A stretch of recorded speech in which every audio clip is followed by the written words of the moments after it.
Well, we're trying to focus on a couple things: our defensive edge and making plays for each other, and so that's I was pleased with kind of the guys' attention to that. I thought the energy was really good. The energy's always good. The edge was good. We had some guys that were salty. That made me really happy. And that's how you have to be. We're going to have to translate this, of course, to tomorrow and to Thursday, and then to a massive game on Friday. But that's what we want. I think the guys I think they have some juice right now, and so it makes me excited. So the team's not having an extra game in between now and Friday? No, we our final list of like teams that were quad one road games with we had 10 teams, and we just couldn't get it done. Like I suspected it was going to be really difficult.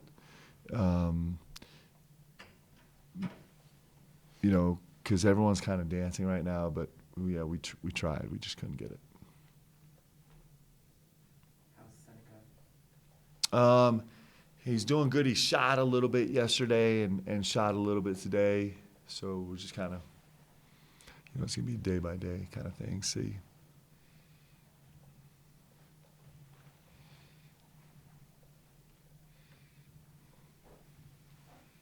Was the pop-up game more of a possible pop-up game, more of teams not wanting to do it, or was it you guys ultimately decided, hey, it's probably the best interest not to go for it? No. Well, it is what we're trying to do. We're trying to get to a piece of paper on the table, and we just couldn't get there, right? And so, I did have some nervous. I'm like every other coach. I had some nervous about where my guys were, and that's what we got. We got a lot of feedback where teams were a little banged up. We had some teams that were like, we'd be really interested in doing it next week, but we're not allowed to play a regular season game after the postseason. We just couldn't get anybody to agree to give us a Tuesday or Wednesday game. We actually had a Monday game that we might have been able to get, but that would have been a Saturday night game, a Sunday travel, and a no prep game, and I'm not sure that was going to be good for our guys' energy or bodies or light rotation or anything else. So we had kind of refined it to a Tuesday or Wednesday, and we couldn't get anybody to take a Tuesday or Wednesday with us. Do you feel going into this tournament, the body of work that you guys have put together in the regular season, that it's got to win this thing to get in, or do you feel like you've built up enough? No, I don't feel like that at all. Our body of work is really, really good. And so I think we got to go show well.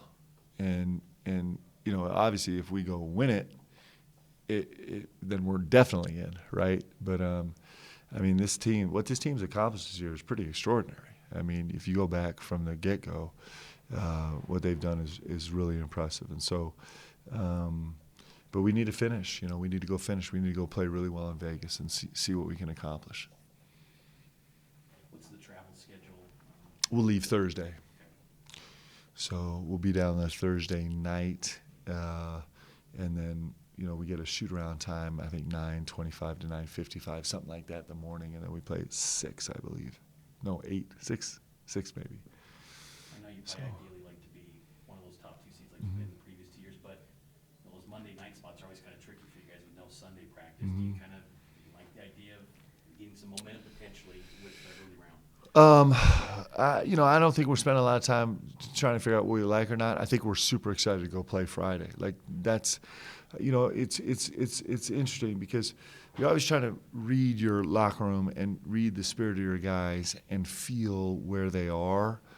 Because during the course of the season, they'll be everywhere at one point or another. And right now, I think we are excited. We think that our best basketball is ahead of us. I think these guys. I think we're just. I wasn't sure Sunday actually. We spent some time, over Zoom as a staff, and I was just, it was kind of the questioning we were doing with ourselves. How do you think our guys are? Saturday night after the game, I was just not sure where our guys would be, but yesterday they were really solid, and today I thought they were unbelievable. Like our guys are. I think we're going to roll into this thing really, really chippy and really, really hungry, and exactly where you and feeling some confidence and belief. And you put those four things together, and I think it's exactly how you want your team to be going into conference tournament. Like, I'm super hyped about that. And so I think the guys recognize the challenge ahead of us, no doubt. I think we're super respectful of everything, of how difficult it's going to be. But I just think right now these guys they can't wait to go play. That's how I feel. And so if we can continue to foster that and grow that for the next couple of days, then we're going to give ourselves the best possible chance to go do some real damage, and that's what you want. How do you handle the process of preparing for two teams, not knowing until Friday night you're going to play? Yeah, so it's actually not that different than kind of a normal week for us with a Thursday, Saturday, just in the sense that we try and combine a lot of concepts, and so we're trying to really consolidate a playlist that's going to be functional Thursday and Saturday the best we can, at least the meat of it, and you try and consolidate some defensive concepts. Even if you might not think it's your very best on paper defensive concept, just the guy's familiarity of preparing a week might give you a better shot to execute Saturday than if you start over Friday with a really light practice and 1 day prep. And so it's not totally unfamiliar. And we're doing the same thing with these two teams, and we're fortunate on the next night to know who we would play if we win the next night. So you kind of throw those three teams into a jumble and say, like, hey, where's the commonality that we can really dig on, and can we actually stretch that common ground even a little more than we might be comfortable to prepare. So that's kind of how we're approaching it. You talked about some other teams telling you that they were banged up. How much did you talk to guys like Alex and maybe a couple different players about their bodies going into a potential outing? Yeah, we talk about bodies every day, and that was a real concern for us. We're down to 8 guys that are in our rotation, and then of those 8 guys, you got Foos's deal, and you got Caleb's 2 deals, and you got and you have who's my other? Oh, and you got Tijon's deal, right? And so, it just is, and then just the general wear and tear. But that's where you are in this part of the season. That's why it's so fun. That's why actually getting to experience this is so much different than just watching it, is because we always, you have that sense of like the biggest game or the biggest moment about walking into and be hyped and energetic and can't wait. But where you really do is when you get to that moment, you're battered and beaten and like distraught and taking shots to your confidence, taking shots, the strife in your locker room and all that. That's all this stuff. That's actually when you walk into the biggest moment, right? Because you've had to battle through all the stuff. And so it's an incredible experience for our guys to grow. Like the postseason there's just nothing like it. It just is awesome. And so my biggest concern, even more than our bodies and our depth, my biggest concern for the last 48 hours is just going to be our heart, right? And our hunger. And I think that's in a great spot potentially. So with the schedule the way that it is, Friday game for you guys, if you win Saturday, and if you win, Sunday, all that kind of stuff, like, do you sort of allow yourselves some rest, some team time, some maybe even a little bit of fun, even considering that, like, what you guys are there to do is serious, you guys want to win, obviously, but there's also the human side of it where maybe you guys can use a little break even while you're out there. There's just not a lot of time. It just is so, with these 24-hour turnarounds, you're spending a massive amount of time trying to rest and trying to recover your body. That's the bulk of the time when you have back-to-back, like in, NTEs like in Hawaii this year. So you finish a game and then you're kind of racing back to the hotel to get food and water and as quickly as you can, and then you start trying to rehab your body the best you can, and then you're sprinkling in film and scout and one-on-one conversations and rehabbing hearts of guys that struggled or didn't play as well as they did, and trying to talk down the guys that think they're the greatest player in the world because they just put up 25 and think it's going to be just as easy the next night, and then by the time you're there you're already jumping up for the next game. So it's the greatest, man. It's so fun. It's That's what we live for. So this is March, and it's a special time of year, and you know, the fun for these guys actually is the process. It's not like we're trying to go to circus or go grab a show. Like, these guys are the show, and so they're going to get to do all that stuff for the whole rest of their life. They only get to do this, for some of these guys, the last time they ever get to do it. And so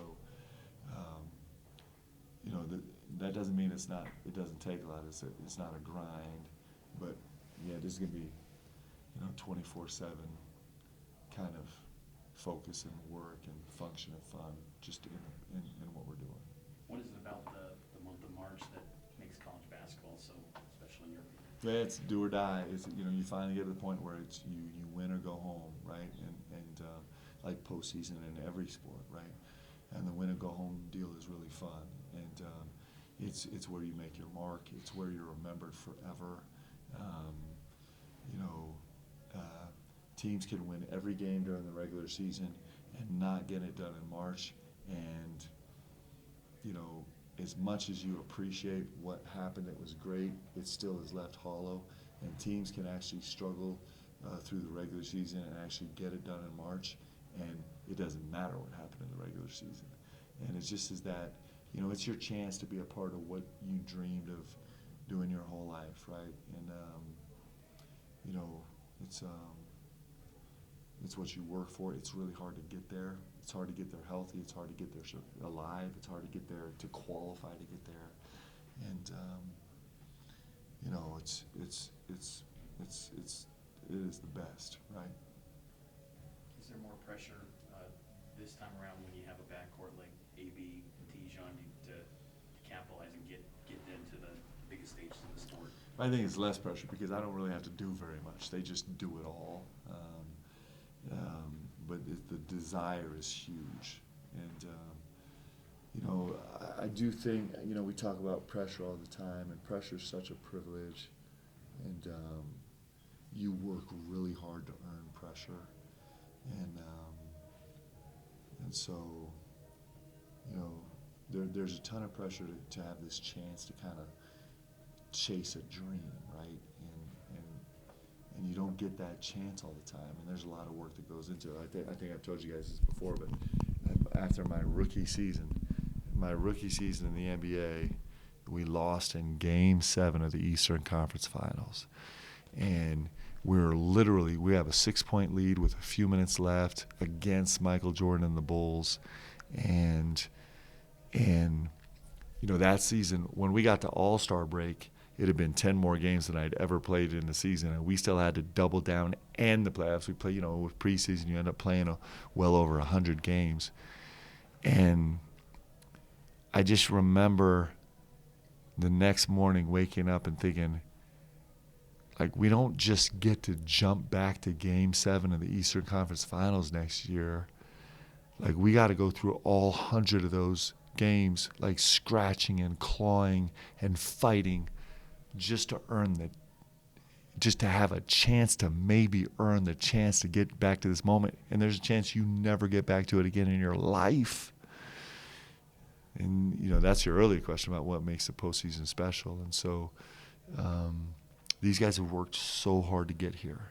They put themselves in an incredible spot where if we go perform well, not only do we have a chance to go perform great in this deal, but we have a chance to earn ourselves into another chance to go perform great at the biggest stage in college basketball. And there's a lot of teams that have not earned that opportunity, and we have.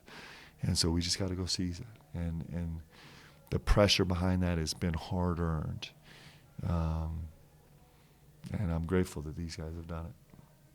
Last year, the tournament was with no fans.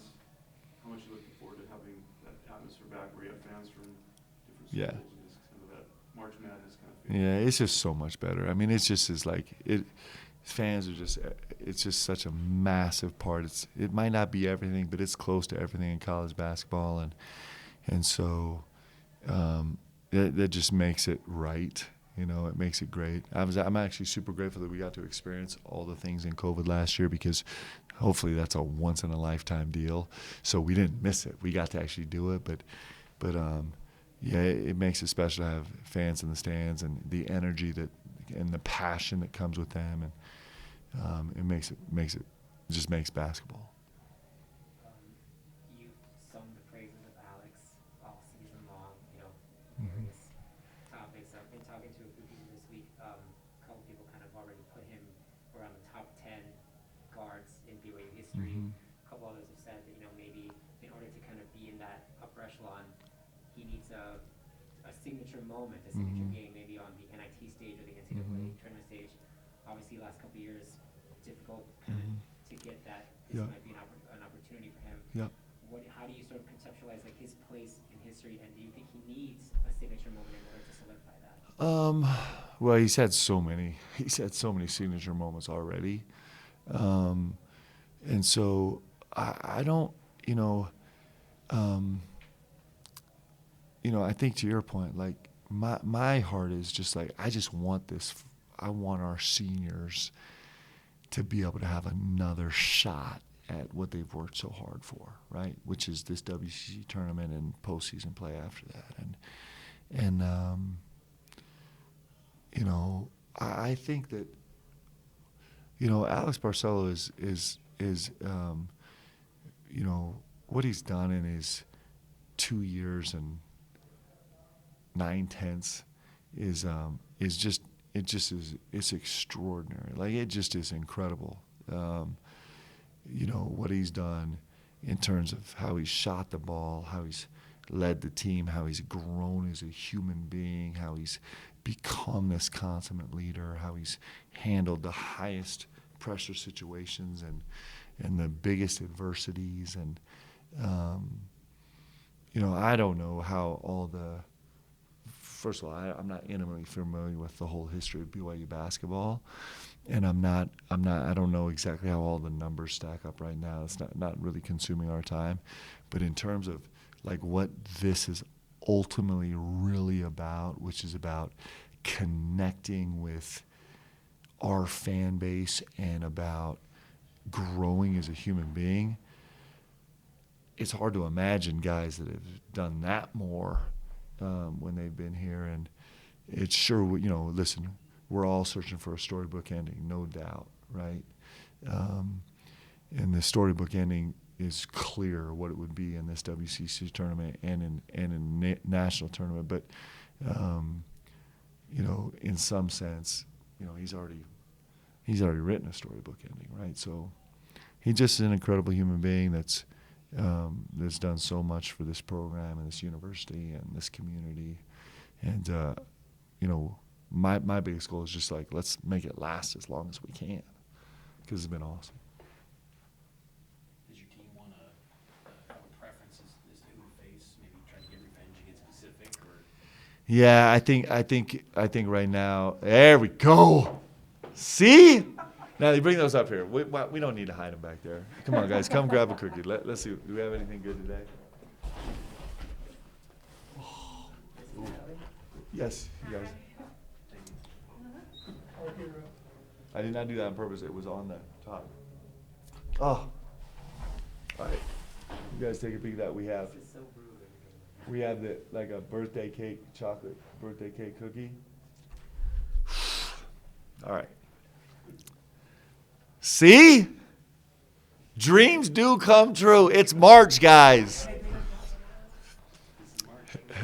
Okay, sorry. Say your question again. Just, is there a preference the team has? Maybe, Oh. an incentive to Yeah. get revenge on a Pacific? No, I think we just want to play. I mean, whether we play Pacific or LMU, we know it's just going to come down to the wire, and it's going to be just physical and brutal. And whatever team we play is going to be walking in with some confidence, because they'll be coming off a win by definition. And they're both teams have pushed us to the very brink, and we know how good both teams are. And but everybody you play in postseason is going to be great. It just is the way it is. Everybody's going to be great, and so I think we're just more excited to find out who it is, so we can really, really hone in on that. But they're two great teams, and we'll be excited to get a chance, whoever it is. Is that it? For Coach? Cookie break. Yeah, cookie break. Let's go. Thank you, guys. Come on, let's go. We'll have